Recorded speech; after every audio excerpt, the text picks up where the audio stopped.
이제 여군이셨으니까 네. 기분이 나쁘실 수도 있겠지만 여군이 남 군무원보다 체력 기준이 낮습니다. 아 그렇죠. 저는 이 기준에 대해서 이제 여군들이 아니라 우리 군이 병과별로 체력 검정을 나눠야 된다. 네네. 재정병과가 뭐 전투병과처럼 뭐 네, 뛰어날 필요는 없지 맞습니다. 않습니까? 네, 네, 그래서 네. 전투병과와 비전투병과 분야 그리고 비전투병과에서도 전투 개념이 들어가는 화생방이나 또 군사경찰 같은 경우에는 체력이 어느 정도 일정 부분 필요하지 않습니까? 네. 그러니까 그런 병과별로 우리가 이제 체력을 나눌 때가 되지 않았나. 네. 너무 지금 팔굽혀펴기 윗몸일으키기 뛴거름 이거를 지금 몇십 년째 이것만 하고 있지 않습니까? 네. 이걸 좀 다시 개혁을 해서 전투에 필요한 인원들은 전투의 체력을 놔두고 그 다음에 비전투 분야는 비전투 분야, 군무원들도 비전투 분야니까 비전투 분야에 맞는 체력 검정 기준을 해야 이 형평성이 맞는 거 아니겠습니까? 네. 이 부분에 대해서 좀 어떻게 생각하십니까? 야, 그 옆사단 사격장 갔다 왔는데 그 8월 3일 탄피바지? 야, 그거 참 좋아 보이더라. 에? 8월 3일 탄피바지는 워낙 유명해서 웬만한 부대 사격장에선 다 쓴답니다. 맞아. 그 탄피바지 그 뚜껑이 플라스틱이라 그 내구성이 좀 걱정이 됐는데 그 밀스펙까지 받아가지고 그 내구성이 그 보장이 된다고 하더라. 얼마 전에 6번으로 정식으로 납품도 해서 이제는 제대로 인정도 받았다고 합니다. 그리고 그 뭐 탈당기? 야, 난 그게 좋아 보이더라. 행복아님 그거 하나면 진짜 탄납발도 순식간입니다. 아 저희도 좀 사주십시오. 저 이번 주 탄납발입니다. 행복아님 사는 김에 삽탄기도 좀... 이제는 많은 군인들 사이에서 유명해진 8월 3일에 사격 훈련 장비들 캡틴 김상호 특별 할인 이벤트를 진행합니다. 구매 링크는 고정 댓글을 확인해 주세요. 네, 체력 검정에 관련돼서는 임무 위주로 기준이 좀 더 세분화돼야 된다라고 생각을 하고 있고, 그 다음에 이제 그런 종목의 기준 자체가 3kg, 윗몸 일으키기, 푸시업 이런 게 아직까지 그 전투에 그렇게 도움이 되나? 라는 생각을 좀 하게 됩니다. 그러니까 물론 그 전에 뭐 몇 번 이렇게 다른 걸로 바꿔보려는 시도가 있었던 걸 제가 봤었는데 그게 어떤 이유에서인지 반영이 안 되고 다시 돌아오는데, 체력 검정을 보는 것도 좋지만 저는 또 다른 생각으로는 그냥 결과치를 맞추는 거, 예를 들어서 뭐 BMI 지수 20, 뭐 여성 20, 뭐 남성 몇 이렇게 딱 정해놓으면 자기 몸에 맞는 어떤 운동을 뭐 예를 들어 헬스를 하든 뭐 뛰든 어쨌든 그 BMI 지수에 맞추면은 인정이 되는 제도도 한번 생각을 해보면 좋지 않을까 싶습니다. 요즘에 뭐 운동할 수 있는 그런 것들이 엄청 다양해졌는데 굳이 그것만을 고집할 필요가 있나 싶고, 이제 전투에 직결돼서 필요한 거라면 해야겠지만 그게 아니라면은 좀 더 유연하게 적용을 할 필요가 있다. 왜냐면은 체력 검정한다고 매번 우리 뭐 인사처나 이런 데서 그 검정할 때마다 나가서 뭐 검정관에 감찰도 뭐 거기 또 감독관에 그 투입된 인력들이 말도 못합니다. 그것도 뭐 한두 번에 끝나는 것도 아니고 거의 봄, 가을에는 시즌으로 계속 그런 지원들을 나가야 되는데 그런 것도 저는 좀 인력들을 너무 소모적으로 쓰는 게 아닌가. 진짜로 필요한 부분에 대해서는 강하게 하고 또 아닌 부분에 대해서는 완화하고, 그다음에 군무원들의 체력 검정 부분은 그거는 좀 잘 생각을 다시 해봐야 될 부분인 것도 같습니다. 군무원들도 저는 예비군 지휘관들이나 네. 전투 일선에서 필요한 군무원들은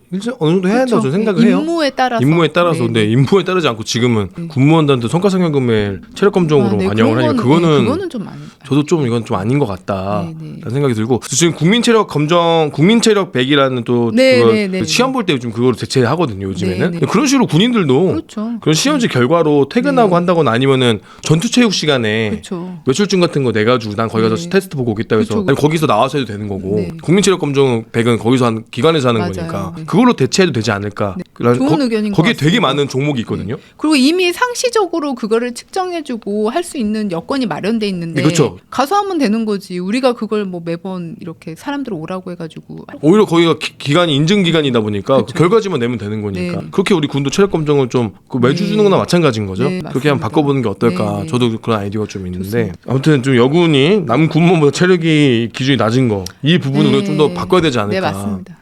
그러니까 그게 여군 남군의 문제가 아니라 뭐 예를 들어 전투부대 지휘관을 해야 된다라고 하면 그냥 그게 남녀에 상관없이 어느 정도 기준을 넘어야지만 거기에 갈 수 있는 조건이 되는 거지, 그냥 보직부터 해놓고 기준은 그냥 뭐 행정이든 전투든 뭐든 다 똑같이 일률적으로 적용하는 지금의 현 이 체계는 저희 군에 별로 도움이 안 되고 좀 바꿀 필요가 있지 않나 생각을 합니다. 그리고 저는 또 개인적으로 그렇게 되면 여군들이 전투병과로 간 여군들이 사실 어쩔 수 없어요. 여자들은 결혼을 하고 출산을 하면 네. 몸이 이제 많이 그럼요. 세태와 이제 좀 많이 안 좋아지는 건 어쩔 수 없는 네, 이거는 네, 네. 어쩔 수 없는 겁니다. 어쩔 수 물론 뭐 운동을 하고 극복을 하고 막 그런 대단한 분들도 있지만 네. 사실 그거 쉽지 않지 않습니까? 저도 군 아이 둘을 생활하면서 낳아서 키워봤지만 그 아이를 낳기 전과 후는 확실히 여성들은 체력적으로나 어떤 신체적으로나 굉장히 뭔가 다르긴 합니다. 굉장히 다르죠. 굉장히 다르고 호르몬의 변화도 크고 그리고 또 육아를 한다는 것 자체가 엄청난 엄청난 네. 에너지가 쓰는데 그래서 저는 그런 분들은 전가를 해줄 수 있게끔 또 배려를 해줘서 아, 네. 왜냐면은 뭐 중대장급까지만 하고 나이가 20대까지는 전투병과 남게 해주고 네, 30대가 네. 넘어가면은 그때 그분들은 네. 뭐 재정까지는 좀 전문 분야니까 뭐 군수병과나 아니면은 다른 행정 쪽 인사부관이나 네, 네. 그런 병과로 전가해주는 기회를 주면 뭐 그러면 되지 않을까. 그분들 좋은 우리가 생각인 군에서 것 버리면 안 같습니다. 되지 않습니까? 그분들. 그러니까 이게 정말 그 병가를 전환하는 그 벽도 약간 허물어야 되는 게 네. 너무 견고한 벽이 있다 보니 쉽게 왔다 갔다 전환을 못 하는데 진짜로 그런 여성들에 대해서는 일정 정도 나이가 되면은 좀 전환할 수 있는 전가의 기회를 주고요. 네, 그리고 계급 정리를 더 늘려줘야죠. 저는 지금 계급 정리도 문제가 있다고 봐요. 더 아, 늘려줘야 그럼요, 된다. 그럼요. 그럼 대위로 40 넘어서 뭐 50대까지도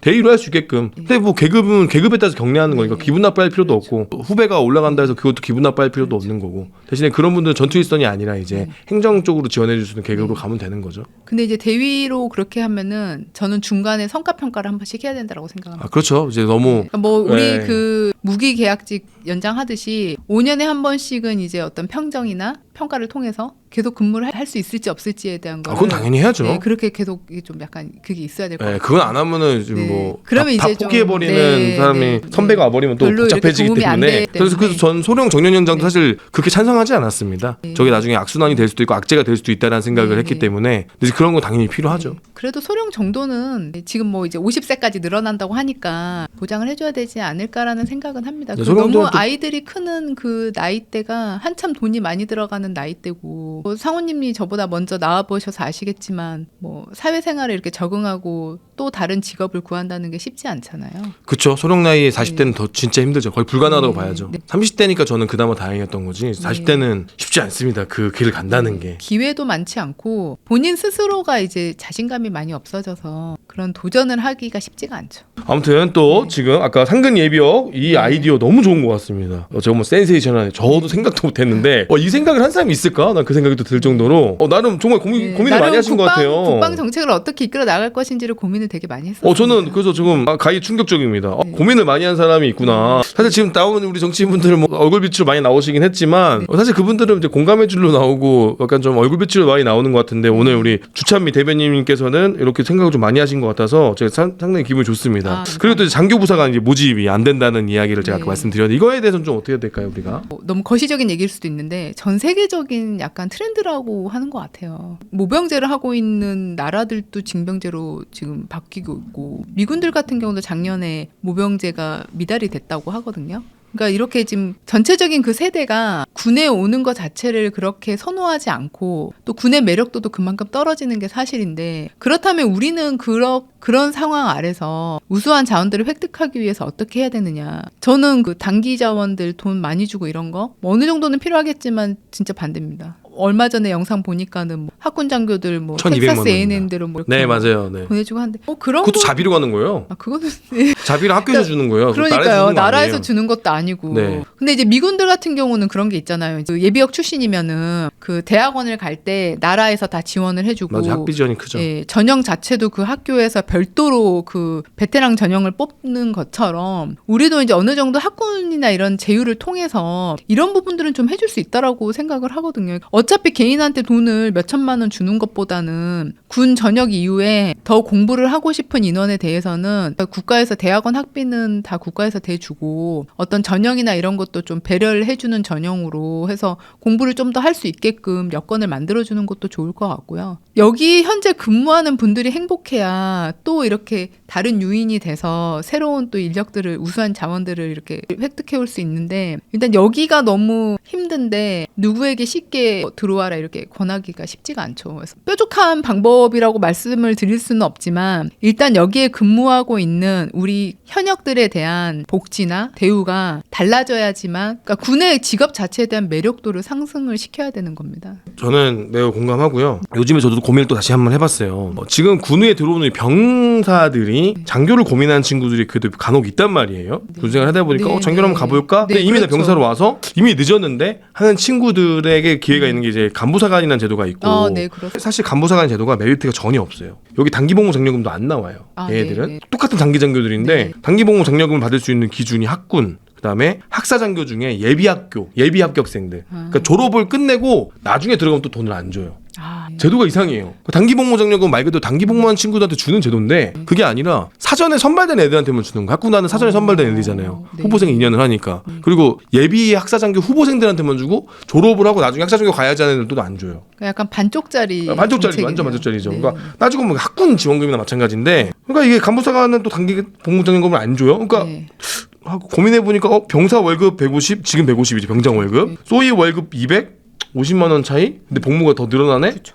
안 오지. 별로. 그러니까 이것도 우리가 군에 있는 친구들이 그러면은 간부사관으로 남아서 간다. 그러면 이 친구들한테도 야, 너 장교로 복무하면 단기 복무 장려금을 줘도 좋은 거고 이걸 떠나서 너가 지금 다니고 있는 대학교 플러스 대학원까지 학비를 지원해 주겠다. 그런 것도 요즘 학비가 많이 안 비싸요, 또 의외로. 그럼요. 지원해 주겠다. 그거 플러스 저는 또 생각을 한 게 많은 얘기를 한번 해봤는데 국립대학교 입학 전형을 정원외로 만들어서 네네. 장교 전형이나 부사관들 가게 되면은 나중에 전역을 하고 그다음 그 인원들 정원외로 뽑아주는. 네. 그러면 이제 그렇죠. 하나의 자기 개발이 고등학교 때 공부 열심히 해서 나 대학 가야지가 아니라 진로 잘 못 잡은 친구들이 있으면 일단 군대부터 가서 군대부터 오는. 가서 거기서 고민해보고 괜찮으면 간부도 지원한 다음에 거기 네. 이어서 대학교까지 그렇죠. 간다고 하면은 부모들 입장에서도 야, 너 군대 가서 장교 부사관 하면은 대학교도 갈 수 있는데 그리고 졸업을 안 시켜주면 되니까요. 저는 그 생각을 했거든요. 좋은 졸업을 생각입니다. 시켜주지 말자. 이스라엘이 약간 그런 개념이거든요. 거기는 이제 남녀가 상관없이 전 네네네. 국민이 이렇게 군대를 가다 보니까 군대가 하나의 어떤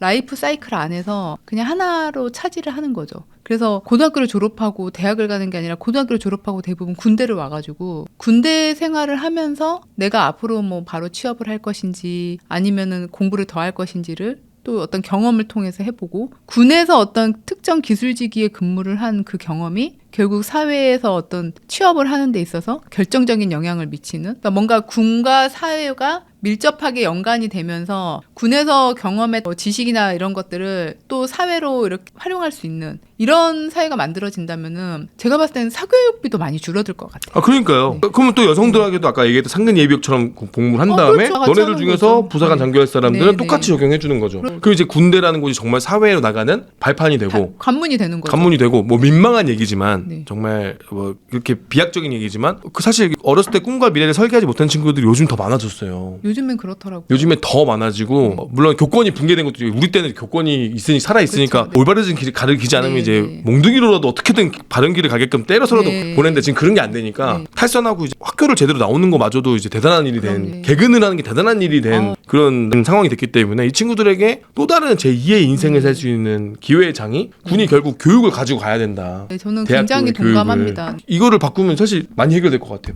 많은 부분이 해결될 수 그러니까 있다. 우리 사회, 그러니까 군대뿐만 아니라 우리 사회에 있는 그 고질적인 그런 문제들도 어떻게 보면 이걸 활용해서 잘 해결이 될 수 있을 것 같아요. 그렇죠. 그래서 이 친구들이 군대에서 간부로서 어느 정도 교육을 받고 그럼요. 또 책임감을 느끼고 여기서 성실하게 임무한 친구들에게 보상을 해주는 것이 또 대학교니까. 그 우리나라는 또 대학교를 나온 훌륭한 인적 자원, 간부로 복무한 그런 리더십을 가진 복무 인적 자원들이 사회로 나오는 거잖아요. 그 젊었을 때 그런 리더의 경험은 솔직히 군대가 아니면 하기가 힘들거든요. 그리고 그 리더의 경험을 해본 것과 안 해본 거는 굉장히 차이가 크고요. 그러니까 그런 친구들도 대학교 교육까지 시켜주고 그러면 이게 따지고 보면 이게 엄청난 그럼요. 저는 국가 발전의 국가 원동력이 되는 원동력이 겁니다. 되게 좋은 발전을 생각하는데 너무 좋은 생각. 왜 여기까지 생각을 못하는 건가. 상호님이나 저 같은 사람들이 정치 쪽에서 활동을 하게 되면서 목소리를 좀 높여 나가야 되는 부분이지 않을까 싶습니다. 사실 단기복무장려금이 1,200만 원이라는 돈이 이렇게 쓰이면은 효율이 높아요. 훨씬 낫죠. 이 돈은 그냥 단순히 민망한 주고 얘기지만 끝내 주면 애들 까먹어요. 그렇죠. 단기복무장려금 또 언제 주냐면은 임관할 때 주는 게 아니라 후보생 때 줘요. 그러니까 이거를 갖고 차 사거나 어린애들 홀라당 날려먹고 입니다. 그러니까 임관할 때 되면 다 까먹어요 애들이. 내가 보상받은 걸 까먹어. 그러면 이제 그때 이제 병이랑 비교하기 시작하면은 네, 높지 않다는 힘들어지는 생각이 거죠. 드는 거죠. 네. 차라리 완벽하게 임무 수행을 끝낸 친구들한테 줬으면. 네. 저는 병사들도 봉급도 사실은 150만 원 줄 게 아니라 50만 원 주고 전역까지 퇴직금 개념으로 딱 때려줬으면은 끝까지 복무까지 그렇죠. 한 애들한테 더 네. 주면은 좋았을 텐데. 이제 제가 예산 쪽을 좀 하다 보니까 이번에 병봉급 150만 원이고 이제 곧 200만 원이 될 텐데 그렇다 보니까 우리 국방 예산에서 인건비가 차지하는 비율이 한 30% 정도 됩니다. 네. 근데 이거는 미군들도 모병제를 하는데 한 30% 정도가 되거든요. 그러니까 이 30%라는 의미는 전체 우리 국방비를 놓고 우리 국방비가 이제 방위력 개선비, 무기 체계를 사는 방위력 개선비랑 그다음에 전체적으로 우리 경상비 성격의 전력 운영비가 있는데 이 전체를 놓고 봤을 때 30%고 우리 경상비 성격인 그 전력 운영비 안에서는 인건비가 한 43% 정도를 차지를 합니다. 그 말인즉슨 우리가 새로 뭔가 간부들의 복지나 처우 개선을 위해서 할 수 있는 정책이 많지 않다라는 거예요. 그렇죠. 경직성 경비가 너무 많아 버리기 때문에 뭘 새로 하고 싶어도 자꾸 돈이 없다라는 얘기가 이렇게 나오는 겁니다. 그래서 제가 이제 계속 얘기를 하는 게 그렇다고 지금 이제 인건비를 줄일 수는 없으니 다른 방식으로 사업들을 재검토하고 패러다임을 전환을 해서 우리가 어느 정도 공간을 좀 만들고 거기에 추가적으로 이제 뭐 국회나 국가에 요구를 해야지 이게 해결이 되는 거지. 지금 상황에서는 우리가 꿈꾸는 뭐 AI, 드론봇, 4차 산업과 관련된 무기체계 도입은 물론이고 당장 우리의 그런 경상비도 운영을 하는 게 쉽지 않는 상황이다. 그래서 이런 부분들을 좀 종합적으로 고려를 하고 장기적으로 대처를 해야 되는데 그때 이렇게 하던 식으로 하다 보니까 결국 이런 문제까지 오게 된 것 같습니다. 그래서 조금 늦었긴 했지만 장관 직속 TF를 만들던지 이렇게 해서 전체적으로 국방 예산을 좀 완전히 하나하나 다 세심하게 다시 제로 베이스 상태에서 검토를 해볼 필요가 있다라고 저는 생각을 합니다. 아, 진짜 국방부가 지금 이럴 때가 아니거든요, 사실. 그죠? 제가 엊그저께 모 장군님하고 통화를 했어요. 네. 갓 전역하신 삼성 장군입니다. 잘 지내시냐 했더니 아우 장군님 전화 줘서 고맙다. 그래서 통화를 했는데 그분께서 그 말씀하셔서 자기도 미치겠대요. 답답해서. 자기도 군에서 목소리를 내보려고 했는데 잘 안 되더라. 그리고 지금 모든 장군들이 무너져가고 있는 군을 바라만 보고 있다. 이 배가 무너지고 있는데 누구라 나서서 물을 퍼내든가 뭐라도 해야 되는데 다 그냥 배만 보고 박수만 치고 있다라는 거예요. 어차피 난 내릴 거니까. 그러니까 거기 안에 있는 밑에 있는 우리 부하들은 어떻게 할 거냐 그 생각도 안 하고 가라앉는 배를 보고만 있다. 네. 빨리 우리가 솔직히 전 국가 이미 국방부가 비상사태를 이미 넘어섰다 보거든요. 저는 네, 민계점을 이미 넘어섰다고 그쵸? 생각을 합니다. 현직 이저새끼 넘어섰죠 이미. 네. 근데 이거 왜 TF 가동을 하고 지금 이거를 막 알려야 되거든요. 문제점이 크다라는 것을. 네. 근데 이것을 왜 묵인하고 있는가에 대해서 좀 한탄스러워요. 항상 근무 중 이상무 그게 제일 문제인 것 같죠. 누구 하나 그러니까 소통을 할 수 있고 이런 문제점에 대해서 목소리를 낼 수 있는 그런 분위기를 만들어야 되는데 그런 말을 듣는 거를 불편해하는 몇몇 사람들이 있다 보니 아랫 사람들은 문제 인식을 하면서도 쉽게 말을 못하는 그런 문화. 저는 그게 제일 먼저 개선이 돼야 된다고 생각을 합니다. 재정 쪽에 계셨으니까 네. 요즘에 많이 듣는 괴담이 자꾸 군에서 출장비도 안 주고 돈도 늦게 준다는 얘기가 많이 나와요. 요즘에 네. 당직 근무비가 1월 달께 아직도 안 나왔어요. 막 그런 얘기 하시는 분들도 있고 그 출장비도 없다고 난리다. 벌써 2월밖에 안 됐는데 그런 얘기 나오는데 실제로 병사들의 봉급이 올라가면서 우리 군이 지금 줄 돈이 많이 없어진 게 그것 때문에 그런 겁니까? 아니면은 원래 좀 그런 겁니까? 근데 지금은 연초라서 아직 그렇게 부족하다는 얘기를 하기에는 조금 시기상조인 것 같고요. 제 경험상. 그냥 약간 부대마다 조금 차이가 있는 것 같은데 실질적으로 우리 육군이 뭐 국방부나 이런 데서 쓰는 거에 비해서는 제대로 된 출장비를 다 받지도 못하고 부족한 게 사실이긴 합니다. 그렇다고 해서 지금 부족한 거는 그런 병봉급의 영향은 제가 아니라고 보여지는데 이제 저희가 나중에 이제 집행잔액 재투자라고 해서 기존에 예산 쓰던 거에 잔액들을 모아가지고 다시 재사용을 하는 그런 경우들이 보통 이제 후반기 가면 있거든요. 그럴 때는 이런 말이 나올 수 있는데 지금 당장은 편성된 예산 안에서 쓰는 거라 아마 그 부대에서 편성 요구를 안 했거나 중기계획에 태우지 않아서 그러니까 그런 것들 예산은 내가 지금 달란다고 해서 바로 나오는 돈이 아니고요. 미리 사전에 5년 전 거, 그다음에 적어도 1년 전 거를 편성이나 중기계획에다가 반영을 시켜야 나중에 그게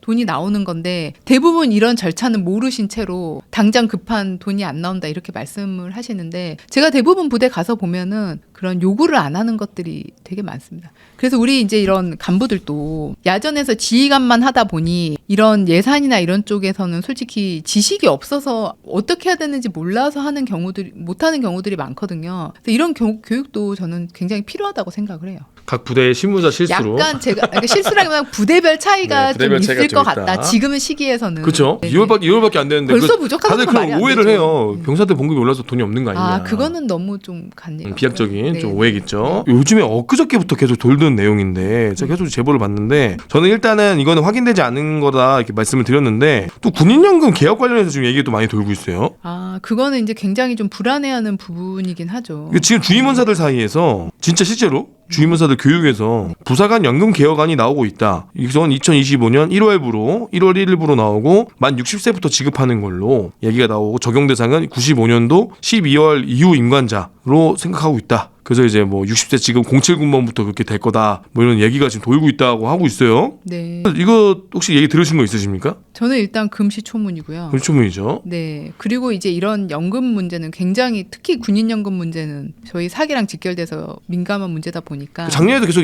이런 찌라시가 돌았거든요. 그래서 제가 그때 방송했어요. 이거 찌라시다. 네. 확정된 것도 제가 그때 국방 의원들한테 여야 다 물어봤거든요. 네. 김병주실도 물어보고 한기호 의원실도 물어봤는데 뭐 논의된 거 없다. 네. 그때 연금 그때 뭐 개혁 무슨 뭐 있었는데 팀이 거기도 네, 제가 네, 네. 질의했었는데 거기도 군인연금 얘기도 안 꺼냈다 하더라고요. 네, 그런데 이제 저희가 주의를 해야 될 점은 그런 국방이나 이런 데서 그러니까 국회에서 이런 것들을 그러니까 우리들의 목소리를 대변을 해주고 이런 문제들이 진짜 실제로 일어났을 때 방어를 해줄 수 있는 우리 아군들이 있어야 됩니다. 군인들만 목소리를 내서는 안 돼요. 정치권에서 그리고 필요하다면은 뭐 더 높은 곳에서라도 서로 같이 군을 위해서 목소리를 내주는 우리의 우호 세력들이 있어야 되는데 제가 이제 지금 정당에 몸을 담고 있으니까 예를 들어드리자면 국회의원들이 좀 영향력 있는 군 출신 국회의원들이 많이 나와야 우리의 어떤 이런 고질적인 문제들 그리고 이렇게 기습적으로 연금을 개혁하려는 부분에 있어서 목소리를 낼 수가 있고 힘을 실어줄 수가 있는 겁니다. 근데 우리 보면은 지금 뭐 솔직히 그렇게 영향력 있는 정치인이 있으신 건 아니거든요. 저는 되게 이쪽에 와서 아쉬운 부분이 군인 출신들도 훌륭하신 분들이 많고 또 이렇게 꼭 장군 출신들뿐만 아니라 이런 젊은 뭐 부사관이 될 수도 있고 뭐 군무원 출신이 될 수도 있고 여러 가지 다양한 신분에서 그런 경험을 하고 나오신 분들이 또 이런 정치 쪽으로 오셔가지고 또 다시 군의 외부에서 힘을 실어주실 필요가 있는데 우리는 이게 좀 아직 많이 부족한 것 같다. 다른 분들도 이런 쪽에 생각이 있으신 분들이라면 미리미리 준비를 좀 잘 하셔가지고 이쪽으로도 많이 좀 이렇게 오셔서 같이 군을 위해서 목소리를 내시고 힘을 실어줬으면 좋겠습니다. 정치 영역 쪽에서 말씀 거죠? 정치 쪽에서요. 그럼 좋죠. 네, 그럼 네. 그건 좋긴 한데 아무튼 이런 연금 연금 내용이 개혁 문제들이 또 정말, 계속 네, 나오고 네. 있다라는 내용입니다. 너무 동요하지 않으셨으면 좋겠어요. 저도 너무 동의하지 않았으면 좋겠어요. 아직 네. 확실한 건 아닌데. 그럼요. 근데 자꾸 이런 찌라시가 매 년마다 돌아요. 작년에도 돌았고 올해도 돌았고. 근데 몰라요. 또 이번 정권에서 모릅니다. 아, 약간 저는 그렇죠. 근데 사실 걱정도 되긴 해요. 요번에 다들 워낙 파격적이라서. 다들 이제 총선 이후를 두려워하고 계시는 건 알고 있는데 요즘 요번 정권 너무 파격적이어가지고 네, 갑자기 또 바뀔 수도 에, 있지 않을까 그렇게 싶기도 될 수. 하고. 저는 개인적인 생각으로 연금 개혁 미래 세대를 위해서 저는 일정 부분 필요하다고 생각을 합니다. 네, 그럼. 근데 연금 개혁만 할 게 아니라 먼저 좋은 거를 먼저 주고 네. 야, 이만큼 해줬으니까 연금은 좀 개혁해야 된다라고 네. 해야 되는데 지금 당장 연금 개혁만 얘기해 버리면 아마 네. 다 저역져서 던져버릴 거예요. 큰일 나죠. 큰일 나요. 안 그래도 사람도 없는데. 네, 지금도 연금 때문에 버티고 견정건강하고 버티는 사람들이 꽤나 많기 때문에 네. 그래서 먼저 이 좋은 거를 먼저 당근을 많이 먹이고 네. 그 다음에 채찍을 한 대 때려야 되는데 당근도 안 준 상태에서 채찍만 때릴까봐 그럼요. 저는 그게 걱정이 돼요. 그러니까 연금을 개혁을 할 거면 나와서 그 이후에 그럼 연금을 많이 받지 않고도 살 수 있게끔 만들어줘야죠. 정년 연장을 해준다던가 아니면은 재취업의 문을 넓혀줘서 이제 다시 일을 할 수 있게 해준다던가 이런 대책들이 종합적으로 고려가 돼야 되는데 단순히 또 연금만 그냥 뭐 개시 연령을 늦춰버린다든가 만든다든가 아니면 금액을 줄여버린다든가 이렇게 하면 이제 그 반발은 이루 말할 수가 없죠. 저는 개시 연령을 늦출 것 같은데 그리고 정년을 좀 늘려줄 것 같긴 한데 그걸로는 안 되거든요 사실은. 아 그럼요. 그러면 사람들이 그럴 거예요. 그럼 더 하라고? 그 생각할 거예요. 그렇기 때문에 그것도 다각적인 게 필요한데 걱정입니다. 저는 굉장히 사실. 어려운 부분이긴 합니다. 네, 저도 매우. 이제 연금을 20년 채워서 받고는 있는데 20년을 하니까 생각보다 많이 안 나오더라고요. 많이 안 나오죠. 20년 하시면 200 조금 안 나오죠? 저는 세금이랑 떼니까 아직 안 받았는데 뭐 180만 원? 네, 맞아요. 그 정도 맞습니다. 네네 그 정도 나오는 것 같습니다. 그래서 뭐 여기서 이제 10년 더 하면은 솔직히 뭐 350만 원 이상 받으시긴 하는데 저는 이제 물론 그 기회비용을 포기하고 나온 거긴 하지만 이 금액 차이를 막상 제가 느껴보니까 연금이 군인에게 있어서 굉장히 큰 거고 이걸 무시할 수 없겠다라는 생각이 들어서 이 연금 개혁만큼은 제가 정말 혹시라도 힘을 쓸 수가 있다면 국회에서 항상 그 저지를 할 수 있도록 노력을 하겠습니다. 또 여기서 정치인의 또 포부를 네. 또. 근데 저는 네. 또 연금도 이제 군에 또 문제가 있는 게 우리 군인들도 연금을 받으니까 좀 안정하는 것 같아요. 그래서 전역하고도 200만 원 만약에 예를 들어서 200만 원 연금을 받아 200만 원만 벌어도 400이네. 그래도 어디 가서 소득이 나쁜 건 아니잖아요. 네. 그러니까 200만 원치 일할 생각만 한다는 거예요. 네. 더 뛰어넘지 못하는 거 한마디 벼룩을 그렇죠. 가둬놓는 거죠. 네. 벼랑 끝에 가면 사람들이 더 열심히 하는데 또 그런 것도 좀 살짝 있지 않은가 생각도 들더라고요. 저는 개인적으로. 네, 네. 그래도 이제 연금이라는 거는 엄청난 큰 거기 때문에 그럼요. 이거를 만약에 개혁을 한다 그러면 저는 많은 단계를 먼저 줘야 된다. 그리고 개혁을 해야 된다. 그리고 꼭 제가 하고 싶은 말은 연금 정말 군인 연금은 지금 존재하는 연금 중에서는 가장 좋은 제도이긴 합니다. 근데 말씀하셨던 대로 그렇다고 우리 군인들이 연금에만 의지를 하면 안 돼요. 그러기 위해서는 전역 이후에 어떤 삶을 살 것인가를 좀 고민해 볼 필요가 있는데 그거를 뭐 전역 직전에 닥쳐서 전직 지원 교육할 때 고민을 하고 이러면 늦습니다. 저는 물론 젊은 군인들은 훨씬 저희들보다 더 똑똑하겠지만 군 생활을 하면서도 계속 전역 이후에 뭘 할 것인지를 고민을 하고 자기가 그거를 조금씩 준비를 해야 된다고 저는 생각을 하거든요. 맞아요. 그 당연한 네. 겁니다. 앞으로 우리가 지금 평균 수명이 거의 100세 시대인데 뭐 60 안 돼서 나와가지고도 우리가 군 생활했던 30년만큼을 더 살아야 되거든요. 그때 뭐 아무것도 안 하고 연금만 받고 살기에는 솔직히 연금이라는 금액 자체는 큰 금액이지만 생활을 하기에는 그렇게 큰 금액은 아니거든요. 맞습니다. 그래서 이제 그런 준비들을 한참 애들 크고 있는데 그럼요. 제가 아는 분도 중령 전역 만기 채워서 전역하셨는데도 힘들어하세요. 네. 연금으로 못 산다고 하세요. 왜냐면은 특히나 와이프들이 직장 있으면 괜찮은데 네. 와이프도 계속 따라다니면 직장 못 구했지. 네. 그러니까 와이프랑 나랑 둘이서 쓰기고 애들 용돈 주고 뭐 할 수가 없는 거예요. 그럼요. 아이들이 뭐 늦게 태어나서 진짜 학교 네. 가고 요즘에는 또 대학교만 졸업하고 취업하는 게 아니라 뭐 석사나 박사나 뭐 어디 유학을 간다 이러면 또 이제 30 넘게 또 내가 품어야 되니까 그렇죠. 또 애들을. 거의 30 그래가지고 되게 힘들어하시더라고요. 받을 중령 때까지 만기로 전역을 했는데도 연금으로 허덕이더라고요. 그럼요. 그래서 네. 그 사람이 그분이 그랬어요. 빨리 전역하게. 나는 지금 내 친구들은 다 회사 가서 뭐 이사하고 뭐 네. 또 회사 경력으로 또 하는데 재취업하고 근데 나는 이제 중령 만기 전역했는데 이게 안 되는 거야 이게. 힘들어하더라고요. 그 50대 초반의 나이가 참 애매한 나이긴 그럼 합니다. 또 연금 받는데 또 돈 많이 벌면 또 연금 깎이잖아요. 그러니까 또 있잖아요. 연봉 막 1,800, 200짜리 네. 들어가서 이제 막 하잖아요. 네. 연금 플러스 살면 되니까. 네. 안타깝더라고요. 저는 그런 거 보면서. 네, 그런 측면에서 또 우리 제대 군인들의 어떤 취업 같은 문제도 좀 확대되어야 되지 않나 기회들이. 맞아요. 너무 좀 안 좋아요. 네. 그리고 저는 그것도 있습니다. 제대군이 너무 많다 우리 군도. 사실 그 규모 점점 늘어나고 희소성을 있으니까. 좀 네. 만들어야 되는데 희소성이 또 없기도 하고요. 네. 근데 또 이제 재정 쪽 하셨으니까 오늘 너무 좋은데 왜냐면 이 군에 가장 중요한 예산을 만지던 분이 이제 얘기를 하니까 질문할 게 많아집니다. 정운 그리고 인사 쪽에 이런 쓸모없는 예산이 너무 많이 도는 거 아닌가. 저는 이런 군가 가창 경연대회 이런 거랑 그럼 엄청난 행정적 소요를 불러일으키는 저는 무슨 앨범 만드는 것도 있고.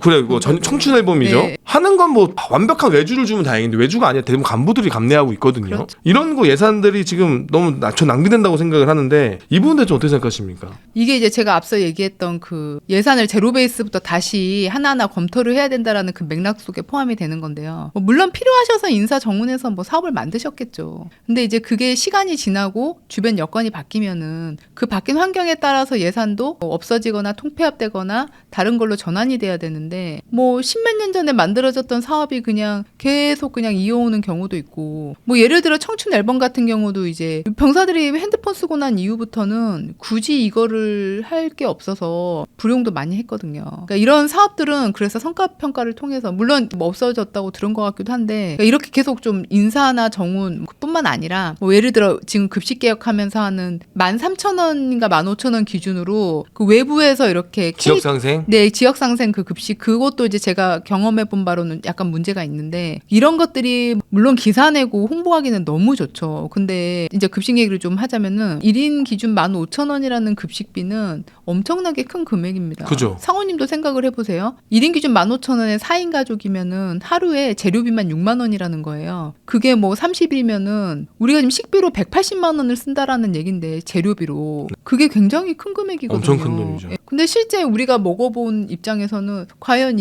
그게 그 정도 금액인가? 라는 의문도 들고 이게 이제 유통업체로 이렇게 공급을 받는 걸로 바뀌면서 유통업체 마진으로 빠지는 부분들도 많고요. 이제 물론 다른 것들도 있겠지만은 그런 13,000원짜리 주는 이런 급식 예산 같은 경우도 대도시에 있는 경우는 너무 좋죠. 저희 상군단 같은 경우에 제가 뭐 그때 운영하는 거 보니까 군단이나 이런 격오지에서는 그런 업체를 찾을 수가 없어요. 그러니까 그런 많은 인원을 대상으로 대량으로 음식을 만들어서 공급해줄 식당이나 케이터링 업체를 부를 수도 없는 상황이고 그러다 보니까 군단 안에서는 이거를 불용을 할 수는 반납을 할 수는 없으니 쓰긴 써야 되고 그래서 이제 예산을 다시 안 쓰는 부대에서 빼가지고 주는 게 결국 이제 속초나 이런 대도시에 있는 좋은 부대들. 그러니까 저는 이게 형평성에서 안 맞다라고 생각을 하는 게 각자 다 하라고 했는데 그러면 여건 안 좋은 부대에서 근무하는 인원들은 더 안 좋아진다. 먹지도 못하고 더 안 좋아지는 거고 그 안에서도 좀 더 여건이 좋은 대도시에 있는 그 친구들은 또 더 좋은 걸 더 먹고 횟수도 더 많이 늘려야 되는 그러니까 이걸 예산을 반납하지 말라고 해서 그렇게 쓰는데 그거는 좀 아닌 것 같다는 생각도 들고 그러니까 이런 부분들이 그러니까 예산이 진짜 전반적으로 인사 정운 예산 이런 것도 마찬가지고 특히 이제 인사랑 정운은 이게 사업이 하나 생기는 게 일이 더 생기는 개념인 거잖아요. 말씀하셨듯이 쓸모없다고 하긴 그렇지만 군가 가창 경연대회 이런 것들 경연대회들 이런 행사들이 돈이 있으니까 하게 되는 거고 돈이 없으면 안 하죠. 돈이 없어도 하잖아요. 그게 그러니까 문제죠. 그건 더 문제죠. 그건 더 문제고. 예를 들어 지가 한마디로 하는 거지 뭐 그냥. 계속 말씀하셨던 어느 국군의 날 행사 같은 경우도 그 돈이 있으니까 막 지금 계속 하겠다는 거잖아요. 아니 하겠다니까 돈을 주는 거죠. 그것도 그거긴 하지만 왜 하는지는 저도 솔직히 잘 모르겠는데 하여튼 이런 행사 예산 이런 것들은 이제 좀 줄일 필요가 있지 않나. 나중에 농담이 아니라 되실지 모르겠어요. 저는 개인적으로 오늘 얘기를 나눠보니까 젊은 이런 사람들이 우리 이 국방이나 이런 데 가서 이 요목조목 알고 있는 이런 건건이 수를 따지고 들어가면은 이게 국방부 등간 난감하고 피곤하죠. 국방부에서 준비를 잘해오고 막 대변을 잘할 텐데 지금은 국방에 있는 의원들이 다 장군 출신에다가 그냥 큰 얘기하고 맨날 북한 얘기만 하고 북한이 미사일을 쐈니 안 쐈니 네 몇 기니 소리나 지르고 싸우기만 하고 그냥 약간 장관을 탁 따라하는 식. 너 내 후배 잘 들어 정신교육 하듯이 얘기하잖아요. 군인들 장군도 앉혀놓고 요목조목 날카로운 질문을 착착 쑤셔가지고 찌르게끔 해가지고 이거 찔러 상처가 나면 상처를 이제 아물게끔 이제 발전시키는 그게 나와야 되는데 그게 아니라 이제 자꾸 막 가르치려지 하고 잘못된 거 혼내려고만 하고 이런 게 있는데 이런 걸 좀 잘 아는 분들 자꾸 쑤시고 들어가면 정말 괜찮겠다라는 생각이 오늘 또 드네요. 오늘 대변인님 모셔가지고 오늘 되게 알찬 내용이었거든요. 혹시 더 준비하신 내용도 있으실까요? 군 의료가 또 굉장히 중요하잖아요. 네, 맞아요. 근데 지금 군 의료 쪽의 예산이 많이 부족합니다. 병사들 민간 진료 하면은 지원해주는 비용이 갈수록 늘어나는 거예요. 그러니까 우리의 의무 예산은 거의 그대로인데 그 안에서 민간병원 진료비는 계속 늘어나고 있고 그게 늘어나다 보니까 실제로 어떤 좋은 의료 장비를 사야 되거나 병원 환경을 개선해야 되거나 그 병원에서 근무하는 인원들의 복지를 개선해야 되는 부분들은 더 안 들어가게 되니까 열악해지는 거죠.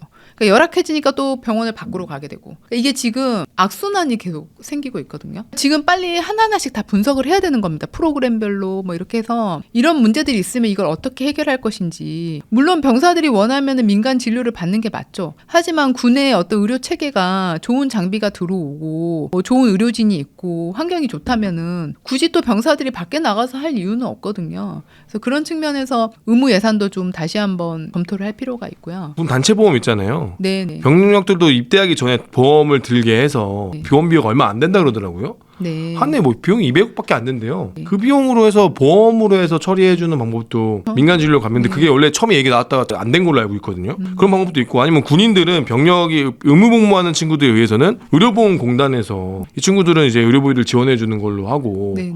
아니 병사들도 봉급해서 일부 의료비를 네, 내게끔 네. 하던 보험료를 이제 좀 받던가 네. 보험료까지 포함해서 봉급을 좀 더 올려주던가 한 달에 그렇죠. 보험료를 1, 2만 원 낸다고 치고 네. 그렇게 해서 하다면 치료하는 게 크게 문제가 안 될 것 같다는 생각이 드네요. 그렇죠. 이제 이런 것들이 아마 입법 사항이거나 그럴 수가 있습니다. 그럴 때 같이 국회랑 협조를 해가지고 그런 법령 개정이나 이런 거를 하면은 훨씬 이제 우리 예산도 아낄 수 있고 또 더 좋은 서비스도 제공할 수 있고 서로 윈윈할 수 있는 거지 않을까. 사실 병사들이 만약에 봉급해서 병사들이 간부들이든 간부들도 의무복무하는 친구들 부사관 4년, 장교 3년, 네네. 이제 육사 같은 경우는 의무복무가 이제 10년이라고 치고 3사도 6년이라고 치면은 의무복무 기간 동안에는 네. 다치는 건 100% 나라에서 지원한다. 다치거나 병들거나 네. 암이든 뭐든 희귀병이든 뭐든 의무복무 내에서 하는 모든 진료비는 우리는 나라에서 책임진다. 단 니들 지금 월급에서 2, 3만 원의 의료보험료 더 빼겠다. 사실 왜냐? 그렇게 그렇게 해도 될 것 같아. 왜냐면 협상할 수 내가 있죠. 이 모든 병에 대해서 보장을 받는데 내 봉급에서 2, 3만 원 의료보험비로 더 낸다? 난 그럼 낼 것 같거든요. 왜냐면 내가 이 안정감이라는 걸 갖는 어떻게 될지 거니까. 모르니까. 어떻게 될지 모르는 거니까. 네, 네. 아니면은 전역하기 전에 뭐 건강검진을 풀케어로 한번 싹 해주고 내주는 것도 되는 거니까. 외부 병원을 가서도 네. 이거에 대해서 모두 다 동의할 것 같아. 부모들도 어차피 네. 뭐 내 돈 내는 게 아니라 봉급에서 빼고 주는 거니까 그렇죠. 이 집에 올라간 봉급에서 이 정도는 더 내는 거 부담 안 될 것 같다. 월급에서 굉장히 좀- 좋은 네. 아이디어인 것 예, 같습니다. 이런 합의가 벌어지면은 이루어지면은 월 2만 원씩 모이면은 뭐 100명 중에 한 명이 그렇게 아플 거니까 큰 병을 겪는 거는 그렇게도 한번 우리가 생각의 전환을 가져보면은 괜찮지 않을까 라는 생각도 지금 방금 한번 해봤습니다. 네, 좋은 의견. 근데- 저 꼭 한 가지 하고 싶은 얘기가 있는데 좋습니다. 그것만 할. 네네네. 하면- 너무 좋아요 지금. 제가 이거는 군 생활을 하면서 항상 느꼈던 건데 우리가 이제 계급은 뭐 대위에서 소령에서 중령 뭐 이렇게 장교들 경우에 진급을 하면은 이제 교육기관을 가잖아요. 네네네. 네. 근데 이제 그런 교육기관 개념으로 저는 간부들에게 안식년이나 안식월을 주면 안 될까 이런 생각을 좀 해봤습니다. 그건 뭔가요 또? 그러니까 우리가 보통 이제 대학교 교수들 같은 경우에는 뭐 7년을 보통 근무하면 1년 정도 안식년을 줍니다. 그 안식년이란 개념은 이제 학교에서 벗어나서 본인이 하고자 하는 뭐 연구를 할 수도 있고 뭐 필요하면은 뭐 이제 좀 쉬면서 그러니까 한마디로 리프레시를 좀 하면서 여러 가지 또 경험을 하고 외국에 가서 살면서 뭐 그런 학자들과 교류도 하고 뭐 이런 시간을 주는 건데 우리도 약간 그런 측면에서 휴직의 개념이군요. 약간. 휴직이라기보다는 리프레시하는 개념인 네. 거죠. 너무 군대 안에서만 이제 한 6개월 정도 쉬라고 하면 저도 이제 쉬어보니까 한두 달은 너무 좋아요. 그리고 이제 푹 쉴 수 있고 오히려 또 그 쉬는 게 나의 또 에너지를 충전을 해주고 근데 그 이후에는 또 다른 거를 막 공부하고 싶게 그러니까 못 읽었던 책을 읽을 수도 있는 거고 그동안 하고 싶었던 뭐 어떤 공부를 뭐 또 해볼 수도 있는 거고 아니면 필요하다 뭐 여행을 가면 거기서 또 이렇게 경험하고 이렇게 보고 들은 것들이 나중에 또 군 생활을 할 때 또 긍정적으로 이렇게 영향을 미칠 수 있거든요. 좀 더 창의적으로 된다고 해야 되나? 그런 부분도 있을 거고. 진급하고 또 막 합동대 들어가서 물론 열심히 공부하는 것도 좋은데 그 공부하는 것도 좋지만은 약간 그러고 나서 뭐 6개월 공부했으면 한 6개월 정도는 뭐 좀 쉬면서 가족들과 함께 그동안 못했던 것들 하면서 자기를 좀 발전시킬 수 있는 자기 개발의 시간 6개월 정도를 갖고 그리고 이렇게 야전으로 복귀를 하면 오히려 뭐 이렇게 돈을 더 주거나 하는 것보다 복지 차원에서 괜찮지 않을까. 뭐 그렇게 하는데 네. 자칫하면 전화 와서 출근하라는데요. 그러니까 부대를 완전 전출을 가야죠. 야, 너 6개월 다 네. 쉴 거니? 너 보직 정해져 언제 네. 오니? 그러니까 6개월을 그러니까 전출 개념으로 가야죠. 네. 물론 너무 좋은 네. 아이디어고 그렇게 네, 물론 되면 이제 실현 좋겠지만 네. 지금 상황에서는 매우 어려운 상황이네요. 그렇죠. 사람이 적은데 더 거기까지 네. 빠지면 지금 너 가면 우리 부대 네. 어떡하라고 지금 너가 간다는 거냐라고 할 정도로 안 보내주고 또 그 부대 너 언제 오냐? 너 자꾸 이렇게 부협조적으로 나올 거야? 그러면 또 여기 사단장님 배신 못하고 거기 사단장님 배신 못하고 막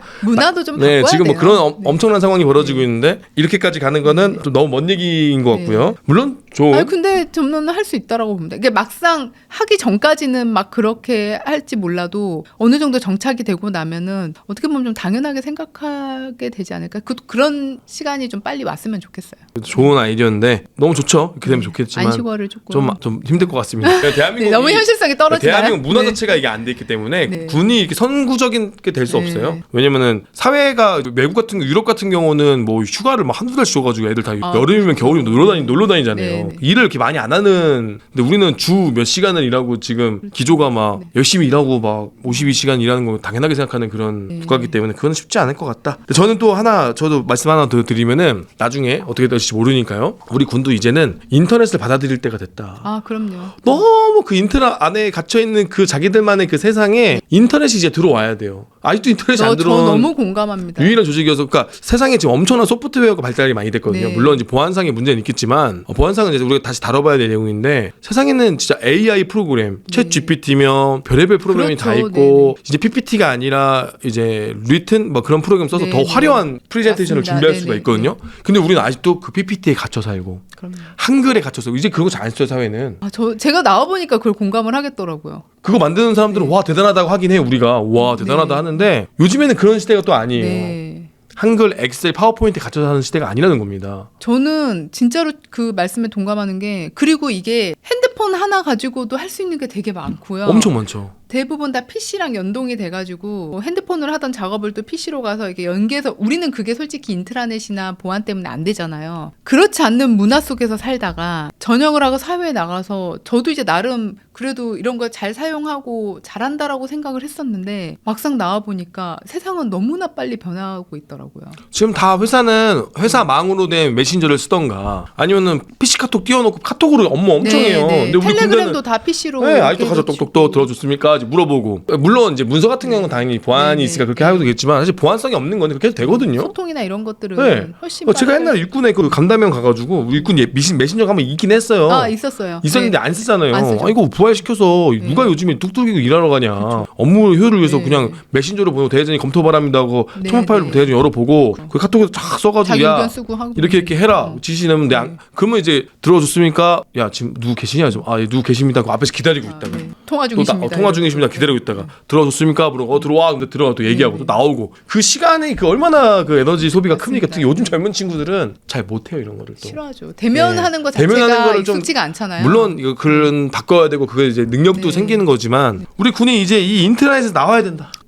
제정실에 있으면 항상 부대에서는 제정실에 인터넷 PC가 하나가 있습니다. 그러니까 그 미칠 일인 네. 거 심지어 한 대밖에 없잖아요. 네. 그것도 정훈에 보통 이제 한 대. 네. 근데 이제 그러면 이제 사무실에서 그 인터넷을 쓰기 위해서 막 줄 서 줄서 있고. 있어요. 저는 그게 너무 이해가 안 가는 거예요. 그 뭐 하나 받으면 복호하고 뭐하고 해서 그렇죠. 막 아직 하나 넘기거나 CD-롬 아직도 쓰나요? CD롬 안 써요. CD롬은 안 써요. 네, 다행히는 네, 저희 네. 때는 그 CD롬 다 구워가지고 뭐 하나 만들면 파일로 구워 CD롬을 구워야 또 읽혀지니까 막 미치겠는 거예요. 뭐 하나 하려면은. 근데 CD롬을 제가 봤을 때 CD롬이 있었을 때가 더 편했던 것 같아요. 그죠. 그 이 굵기만 USB 되니까. 사용이 안 되니까 무조건 이제 자료 교환 체계 뭐 이런 걸로 그렇죠. 넘겨야 되는데 자료 교환 체계에도 이제 확장자에 따라서 되는 게 있고 안 되는 것들이 있거든요. 또 오래 걸리고. 네, 그리고 뭐 용량 제한도 있고. 그리고 이게 또 상급자가 승인을 해줘야 되는데 그 상급자 아니다 우리가 알고 있잖아요. 이제 그러면 안 되지만 그리고 상급자가 없으면 또 이게 바로바로 안 되잖아요. 상급자가 안 해주잖아요. 상급자도 바빠 죽겠는데 뭐 그 승인해달라고 네. 이미 아이디 다 공유해가지고 자기들끼리 네. 승인하고 그러니까 이 유명무실한 건데 다 알고 그러니까 있는데 그게 무슨 보안에 어떤 그러니까. 큰 저기가 있나 저는 그러면 이제 그것도 인터넷 좀- PC는 그 앞에다가 CCTV 설치하고 이제 유출하는 애들 잡아내면 되는 거예요. 네. 그래서 이제 우리는 CCTV라는 게 있기 때문에 인터넷 PC가 있는 곳은 완전 지통실처럼 뭐 보안 등급을 매겨서 거기 안에 들어갈 때 핸드폰도 두고 들어가고 그다음에 거기서는 정말 인터넷 수만 주고받을 수 있게 하고 그다음에 아니 국방부만 하더라도 다 인터넷